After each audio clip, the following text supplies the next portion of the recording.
hello, how the hell are thou? It's young little Twazzington in the crib. Where you at, dude? Twazzington, I'm in the crib. What? We went back out to Phoenix, Arizona for another RUF MMA event during Cinco De Mayo weekend.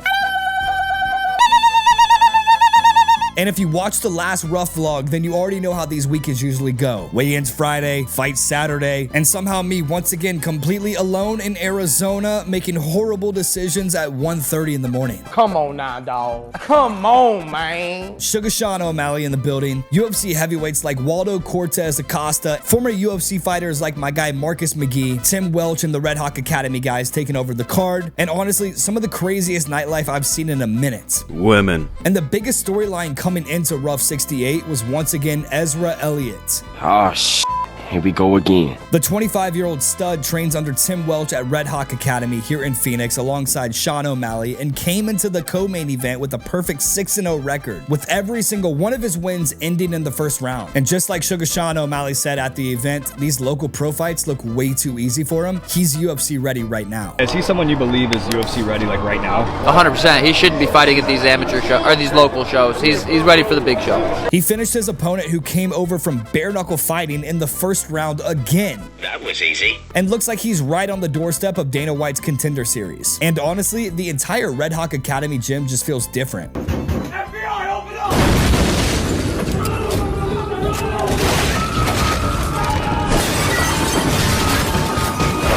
You've got Tim Welch coaching these young guys, Sean O'Malley constantly around helping, fighters sharpening each other every day, and it really feels like one of the best gyms in the country right now for young MMA prospects trying to make a name for themselves. Guys like Ezra Elliott and Alex the Most Educated Preissing. These dudes are making fighters look helpless. Preissing literally triangle choked his opponent in just over a minute. And all of this is happening under RUF, which has quietly become one of the best regional MMA promotions in the country. The fights happen at the Celebrity Theater in Phoenix, which is honestly one of the coolest venues ever. The stage rotates, the crowd surrounds the cage, and legends like Billy Joel, Elton John, Tom Petty, Whitney Houston, and countless huge acts have all performed there over the years. Nice. And on fight nights, it somehow turns into complete violence. RUF is streamed by Spectation Sports, who I work with grabbing behind the scenes content and helping cover the events all over the country. So naturally, we had to document the entire weekend. And trust me, this one was not one to miss. Like and subscribe, and let's roll the vlog. The day of weigh-ins is honestly the toughest part of fight weekend for most fighters. Everybody's cutting weight, everybody's exhausted, fighters are pretending they're not starving while media people like me are running around surviving off caffeine, airport food, and trying to ask questions nobody really wants to answer after dropping 10 pounds in 24 hours. And this time I actually didn't do that many interviews because honestly most of these guys just wanted to make weight and get the hell out of there. But once weigh-ins wrapped, next stop was food in Phoenix. You're broke! You're poor! The first stop was a spot called Culinary Dropout in Phoenix, Arizona. And honestly, this place was fire. Phoenix low-key has one of the most underrated food scenes in the country, and I feel like people don't talk about it enough. You've got high-end steakhouses, insane Mexican food, rooftop spots, late-night taco places, Scottsdale influencer cafes, basically every type of food imaginable spread across the desert. And Culinary Dropout felt like the perfect fight weekend reset spot. Next stop was Scottsdale. Before heading fully into Old Town Scottsdale, I ended up at this place called Wolf by Vanderpump first. And bro, this place was insane. It's inside the Caesars Republic Hotel, sitting up on the 4th floor with these ridiculous panoramic views of the mountains and Scottsdale skyline. Everything's dark, super moody lighting, massive chandeliers, red velvet everywhere, crazy mirrors, gold accents. Even the cocktails felt dramatic. Then, literally across the street was a spot called Toca Madura. And honestly, this place felt like if a luxury nightclub and a high-end Mexican steakhouse had a child. The second you walk in, you're hit with loud music, dark lighting, fire everywhere, servers carrying bottles with sparklers attached to them every 30 seconds. A pretty hilarious experience. Eventually, I made my way to Old Town Scottsdale. Damn it, Andrew, fuck me. Which during Cinco de Mayo weekend looked like absolute chaos. Somehow, I ended up meeting a couple of Latino women at Patty's who basically dragged me to a strip club called Jaguars. Now listen, strip clubs aren't really my thing. You walk in with money, you walk out with less money and blue balls and somehow feel more disappointed in yourself. So after wasting enough money and brain cells for one evening, I finally made it back to Phoenix to get some sleep before fight night.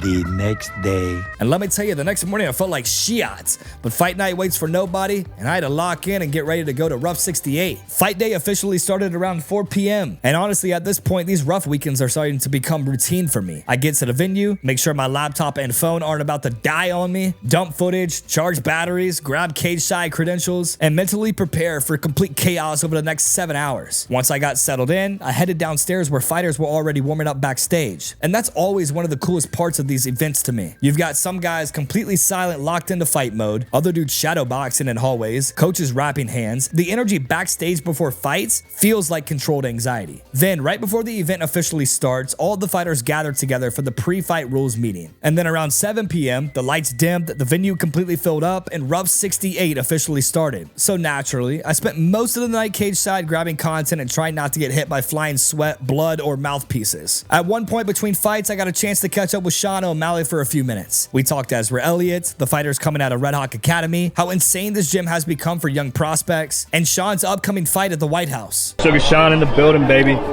Ezra Elliott is a massive favorite tonight, and he's been finishing guys quick. What do you see in him that makes him so dominant right now? His level of grappling is extremely high. When he grabs a hold of these guys, they've probably never felt nothing like that. And if they have, it probably didn't end well for him. So, yeah, he's just so fucking strong. And so his skill set is so high. Yeah, is he someone you believe is UFC ready like right now? 100%. He shouldn't be fighting at these amateur shows or these local shows. He's ready for the big show. So you look at a card like this, a lot of undefeated guys, local fighters, big favorites. When you're watching, do you know right away like who's UFC level? You can get a good idea. It's hard to say too because you don't know how good the guy they're fighting is. But for the most part, you can kind of tell. But you know, most of these guys aren't ready for the UFC. Ezra's ready. Is there like some sort of mistake that you can see pretty quickly off the bat with a lot of these young fighters? A lot of these young fighters, it's just their first, second, third, fourth, fifth. Like that's amateurs for a reason. These shows are to get guys experience, just getting in there, feeling the nerves, and you know, a lot of these fights are that, and a lot of our guys are you know, under 5 fights deep in their career. There's a few guys that are pro and you know, making their way to the big show. Yeah, we're in Phoenix right now. It's on Arizona guys on the card. Feels like this is almost like a home card every single time for Red Hawk Academy. How big is that for the gym and for these fighters out here?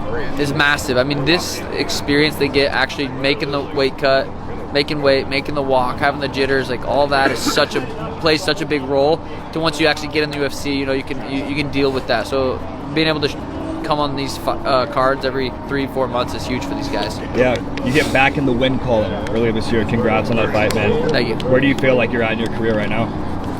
You know, I think I'm touching my prime right now. I'm 31 years old. You know, it's got a big fight coming up, and you know, I need to go out there and put this guy's lights out to remind people what the Sugar Show is all about. Yeah, you've got the White House card coming up, like you just said, one of the biggest stages possible.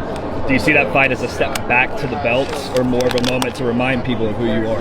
Both. I mean, if I go out there and remind people who I am, I think it's a step, you know, closer towards the belt. So a little bit of both. Love it. Any final words for the Sugar Sean fan base? We're back, baby. June 14th, Trump's birthday, White House lawn, Sugar Show's reminding the world. Nice, man. Congrats on all the success and good luck with the fight. Thank you, brother. And yeah, it is pretty cool seeing somebody at Sean's level still super involved helping younger fighters coming up behind him. I also caught up with a few other fighters throughout the night, including Marcus McGhee and Waldo Cortes Acosta. Marcus McGhee in the building, baby. Let's go. How's the night going so far at RUF 68, big Hey dog? man, it's going beautiful. The fights are crazy. These guys are bringing electric action. I love it. If Ezra Elliott wins this fight, is he UFC bound? He's already UFC bound regardless of this fight. I think this is just another step in the right direction. This kid doesn't deserve to be in there with Ezra, and Ezra's going to show that. Oh yeah, thanks for showing up, baby. Appreciate you, big dog. You're here tonight just as a fan. What do you enjoy most about coming to cards like this? I enjoy it too much because everybody know me. I pass for this one, for that ring and there. I'm past too. I fighting like a 3-4 times in here. I got my first submission professional in here. I break it down the one black belt guy in here. This is one of those my favorite spot that we coming to enjoy it with my family and my friends here. That's awesome, man. When you're watching fights like these, do you notice right away like who has it or who doesn't? No, because you know in that kind of fight like that, you know, you predict it, maybe you see the guy, you know the guy. But I don't know both of them. Everything is happening in there, you know. And I see a lot of fight right now in amateur. It's a great and one of those still win, but I said the last minute coming on and win, you know it's happening. Phoenix always has a good crowd for these fights, man. What do you think the fight scene out here is all about? Yeah, it's about, you know, the crowd is amazing. The crowd is loud. The people support you a lot. When the people know you here, and the people like cry to the ceiling. The ceiling, you feel the ceiling is shaking every time the crowd here. And last couple for you. You've got a big one coming up on May 9th at UFC 328. What can we expect from you in that fight, man? You know, it's that fight for me right now. It's one of those that challenge me to the point me and one of those spots for the title. And I want to doing my best for this one and ready to go. Yeah, and if you win May 9th, how close do you think you are to a title shot? I think it's right there. You know, the Thomas Pinard waiting to one opponent, and I see Sirogan and the Pereira fighting in the White House, and the June I be still available for the fight. I want the UFC make it a fight for me and Espinal, the pocket that I both to them, and they're ready, you know.